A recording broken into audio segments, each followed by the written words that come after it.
Haleluya. Dalam nama Tuhan Yesus. Haleluya. Shalom. Shalom, saudaraku yang dikasih oleh Tuhan, dimanapun saudara berada. Apa kabarnya? Kami terus berdoa dan berharap kita semuanya tetap dalam keadaan sehat ya. Kita semuanya tetap dalam keadaan sukacita dan tetap dalam keadaan semangat terus, terutama semangat di dalam memuji, menyembah, dan melayani Tuhan. Setuju? Oke, setuju ya, saudaraku mari saya mau mengajak kita kembali bersekutu dengan Tuhan. Yuk, siapkan hati dan diri kita, supaya kita datang bersekutu dengan Tuhan, dan kita mau mendapatkan firman Tuhan yang baru kali ini ya. Setuju? Ambil Alkitab saudara? Sudah? Buka Alkitab saudara, buka dari kitab 1 Korintus 16. 1 Korintus 16, ayat yang ke-8 dan 9, lalu lompat di ayat yang ke-12. 1 Korintus 16, ayat 8 dan 9, lalu lompat di ayat yang ke-12. Demikian firman Tuhan. Tetapi aku akan tinggal di Efesus sampai hari raya Pentakosta. Sebab di sini banyak kesempatan bagiku untuk mengerjakan pekerjaan yang besar dan penting, sekalipun ada banyak penentang. Ayat 12-nya, tentang saudara Apolos, telah berulang-ulang aku mendesaknya untuk bersama-sama dengan saudara-saudara lain mengunjungi kamu. Tetapi ia sama sekali tidak bisa datang sekarang. Kalau ada kesempatan baik nanti, ia akan datang. Demikian jauh pembacaan firman Tuhan. Saudara, kali ini kita mau belajar bicara tentang kesempatan. Di ayat-ayat yang kita baca tadi berulang-ulang firman Tuhan berkata tentang kesempatan. Di ayat yang ke-9, sebab di sini banyak kesempatan bagiku untuk mengerjakan pekerjaan yang besar dan penting, sekalipun ada banyak penentang. Di ayat ke-12, Paulus berbicara tentang kesempatan untuk mengunjungi jemaat atau orang saudara-saudara yang ada di Korintus. Saudaraku yang dikasihi Tuhan, bicara tentang kesempatan, bahwa memang hidup ini adalah kesempatan. Jikalau saudara dengan saya hari ini kita dipertemukan, saudara bisa mendengarkan pembelajaran firman ini, itu adalah kesempatan yang indah. Ya, tiap kali kita bangun pagi, dibangunkan oleh Tuhan supaya kita bangun, lalu kita bergerak, kita hidup, itu kesempatan. Tema kita pada kesempatan kali ini adalah mendapatkan dan mengalami kesempatan. Mendapatkan dan mengalami kesempatan. Setuju? Saudara yang dikasih Tuhan, di ayat yang ke-9 tadi, kalau dalam terjemahan King James Version, dibilang begini, saudara. For a great door and effectual is opened unto me, and there are many adversaries. Saudaraku yang dikasih Tuhan, disebutnya a great door and effectual. Ya, dengan kata lain pengertiannya begini, ada pintu besar yang terbuka dan efektif. Itulah terjemahan bahasa Inggrisnya. Artinya kesempatan itu, peluang itu adalah sebuah pintu besar yang efektif. Kalau kita dapatkan, kalau kita masuk lewat pintu itu, maka hidup kita akan jadi efektif. Hidup kita akan jadi lebih bertumbuh. Hidup kita akan jadi lebih berkembang. Hidup kita akan jauh lebih maju. Dan sebagainya. Dan sebagainya. Persoalannya, ada banyak orang tidak bisa melihat atau mendapatkan atau mengalami kesempatan-kesempatan. Nah, ini yang kita mau pelajari. Ini yang saya mau mengajak kita sama-sama perhatikan. Saudaraku, mari kita melihat satu persatu ya. Poin yang pertama begini, saudara ya. Tadi itu cerita bahwa Rasul Paulus dia harusnya mengunjungi jemaat di Korintus, tetapi kata Rasul Paulus nanti ya. Tapi dia mau tinggal dulu di Efesus. Kenapa? Karena dia lihat di Efesus itu ada banyak kesempatan, saudara. Nah, persoalannya kenapa Paulus bisa melihat begitu? Kenapa Paulus bisa berkata-kata dan bisa paham bahwa iya ini kesempatan? Nah, kita mau belajar sama Paulus ya. Kita belajar ada 3 hal, saudara. Poin yang pertama, kota Efesus adalah memang satu kota pelabuhan. Dia kota pelabuhan yang lumayan besar ya. Memang sih masih kalah besar dengan Korintus. Korintus itu juga kota pelabuhan dan lebih besar. Tetapi Efesus juga kota besar, kota pelabuhan, kota transit. Saudara, kalau bicara tentang kota pelabuhan, maka apa yang kita pikirkan atau apa yang kita pahami? Kota itu kota yang ramai. Setuju? Kota itu kota yang ramai. Tempat itu tempat yang ramai. Banyak orang, banyak kegiatan, banyak aktivitas, banyak kehidupan yang ramai, saudara. Artinya itu berbicara tentang satu situasi, satu keadaan, hal yang paling esensial. Ya, atau dengan kata lain hal yang paling esensial. Apa itu hal yang paling esensial? Hal yang paling esensial artinya adalah sesuatu yang paling mendasar, yang paling perlu sekali, yang paling penting. Itulah namanya esensial. Nah, kota Efesus, kota besar, kota yang ramai, banyak orangnya, itu esensial. Itu potensial. Ya, di situ penting, di situ hakiki, paling mendasar. Kita bisa memberitakan kabar baik. Paulus bisa memberitakan kabar baik, menjangkau banyak orang, bertemu dengan banyak orang, membangun gerakan pelayanannya, karena kan banyak orang, karena kan ramai. Ya, masa kita di tengah hutan lalu kita mau membangun pelayanan, kita mau memberitakan kabar baik kepada siapa? Kita mau memberitakan kabar baik kepada hewan-hewan kan enggak. Nah, ini kota Efesus, kota yang hidup, kota yang ramai. Saudara, artinya berbicara tentang esensial, sesuatu yang penting, sesuatu yang mendasar, sesuatu yang hidup, sesuatu yang sangat-sangat dibutuhkan.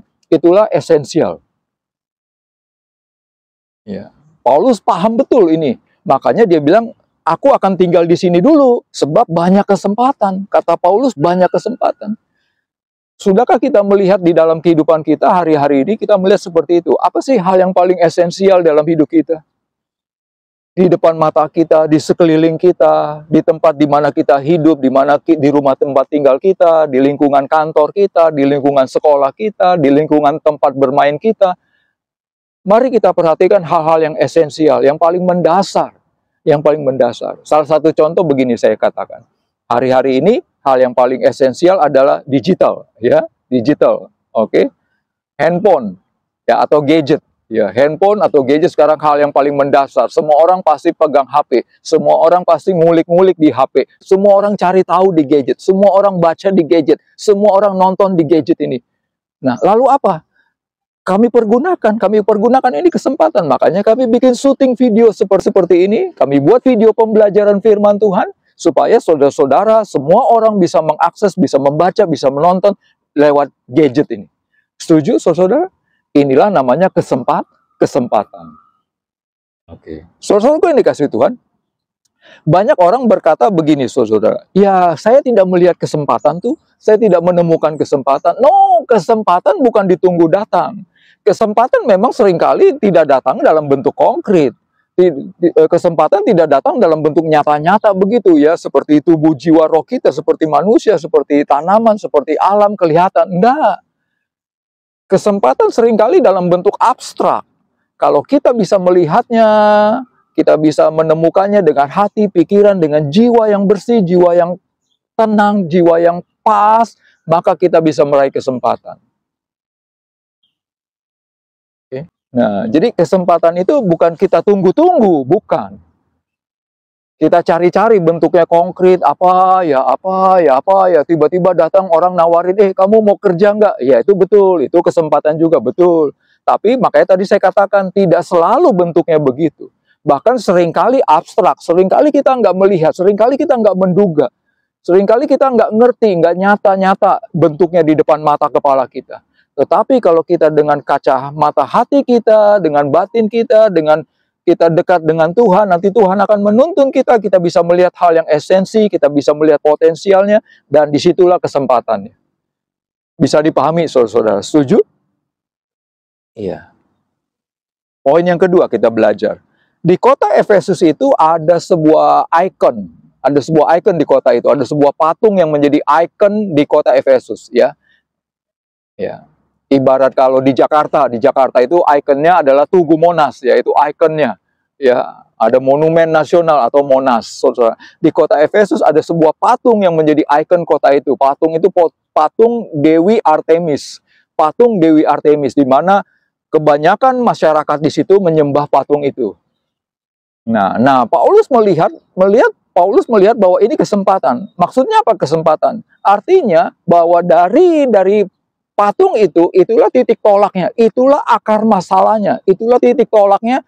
Paulus masuk memberitakan Injil, Paulus masuk mengabarkan kabar baik, ya, kepada jemaat, kepada orang-orang yang ada di kota Efesus. Kenapa kamu menyembah Dewi Artemis? Dewi ini bla-bla-bla, kira-kira begitu, kira-kira itu bahasa saya, saudara. Ya, Paulus masuk memberitakan kabar baik. Saudara yang dikasih Tuhan, poin yang kedua kita belajar seperti Paulus, kita bisa menemukan, bisa melihat titik tolaknya. akarnya, akar masalahnya gimana, lalu kita masuk dan itulah peluang, itulah kesempatan. Bisa dipahami, saudara. Ya, saya mau kasih contoh begini, saudara. Saya mau kasih contoh begini. Ya, ketika masih ingat ceritanya Ruth, ya, ceritanya Ruth, ya, kisah tentang Ruth. Ya, Ruth punya mertua namanya Naomi. Ya, Ruth punya mertua namanya Naomi. Ya, Ruth ini sebetulnya bangsa Moab. Ya kan, dia bangsa Moab. Aslinya dia bangsa Moab. Tetapi kemudian dia menikah dengan anaknya Naomi. Tapi suaminya ini meninggal, anaknya Naomi. Lalu Naomi akan pulang kembali ke kotanya, ke bangsa Israelnya, kembali ke bangsanya. Lalu Ruth ikut. Ya, singkat ceritanya begini, saudara. Waktu Ruth ikut kembali kepada bangsa Israel mengikuti mertuanya Naomi, lalu Ruth bekerja di ladang memungut jelai. Ia memungut jelai.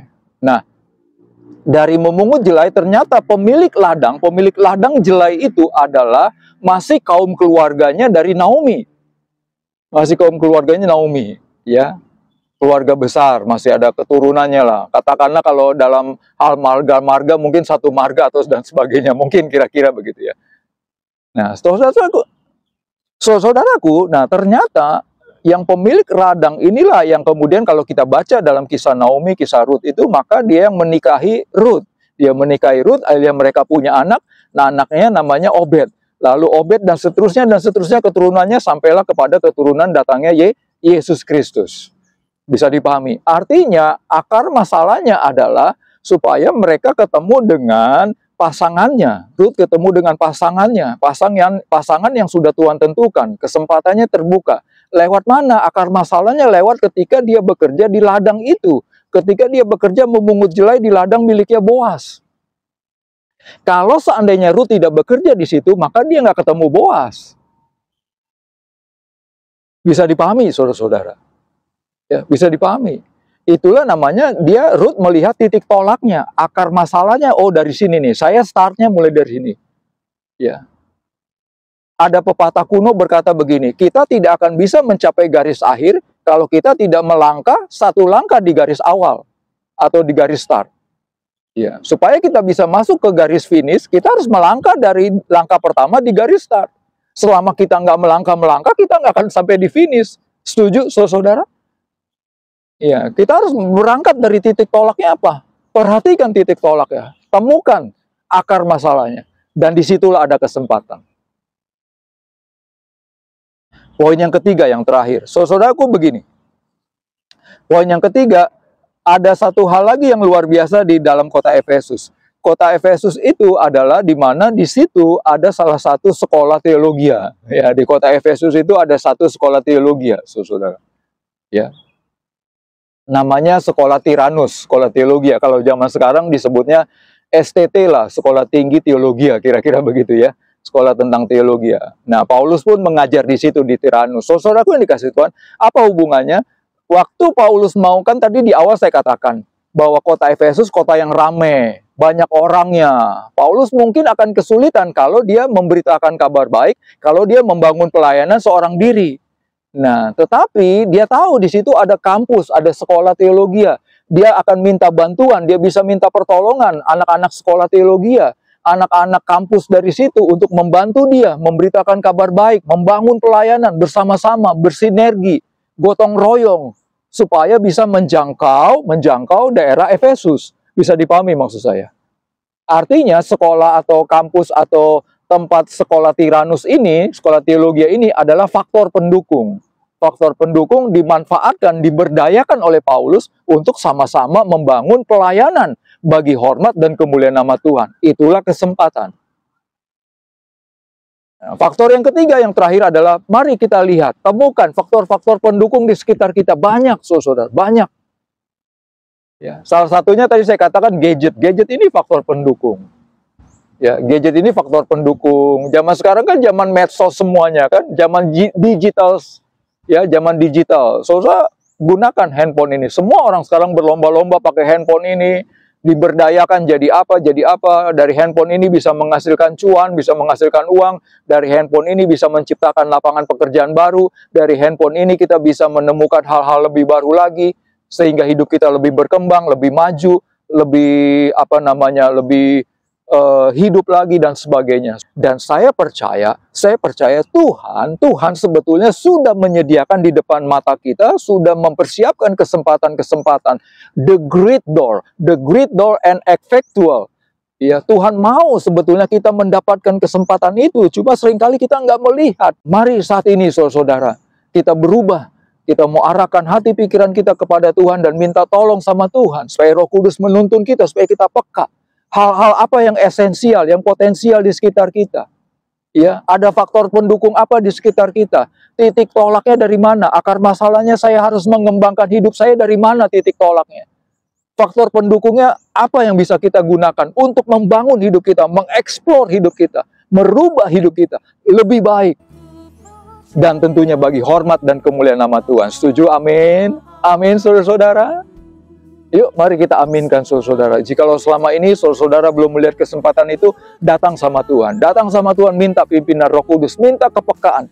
Minta Tuhan membantu kita menemukan hal yang esensial pertama atau potensial. Yang kedua adalah titik tolaknya, akar masalahnya, dan yang ketiga faktor-faktor pendukungnya. Kalau ini kita bisa dapatkan, kita pasti dapat the great door, kesempatan yang besar, kesempatan yang luar biasa, supaya hidup kita lebih maju dan lebih berkembang untuk kemuliaan bagi nama Tuhan. Mari kita aminkan saudara. Jikalau saudara-saudara ada yang belum sungguh-sungguh selama ini dekat dengan Tuhan, mendambakan Tuhan, minta tolong sama Tuhan, bahkan sungguh-sungguh bertobat lahir baru dengan Kristus, undang Tuhan Yesus masuk ke dalam hati saudara, maka Tuhan akan memberikan kesempatan-kesempatan yang besar dan penting dalam hidup saudara. Setuju? Mari kita aminkan, kita satukan hati, kita berdoa. Bapa di surga, kami bersyukur untuk firman-Mu kali ini. Bapa, tolong kami supaya kami sungguh-sungguh bisa peka, bisa mengalami, bisa mendapat, bisa mengenali, bisa memahami kesempatan-kesempatan yang sebetulnya sudah Engkau siapkan, Engkau sediakan di depan mata kami, di depan kehidupan kami. Tolong kami mengenalinya, Bapa.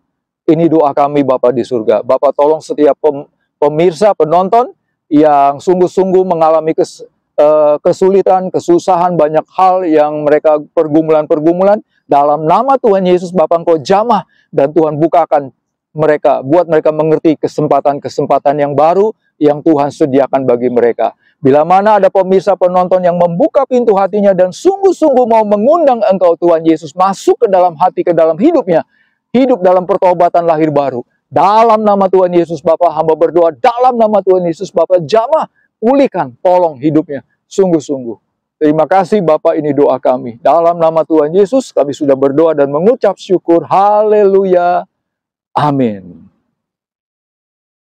Akhir kata, saya mewakili dari pengurus besar Yayasan Visi Berkat bagi Indonesia, mengucapkan terima kasih buat perhatian saudara-saudara semuanya, dan sampai bertemu lagi nanti di lain kesempatan. Tuhan Yesus memberkati kita.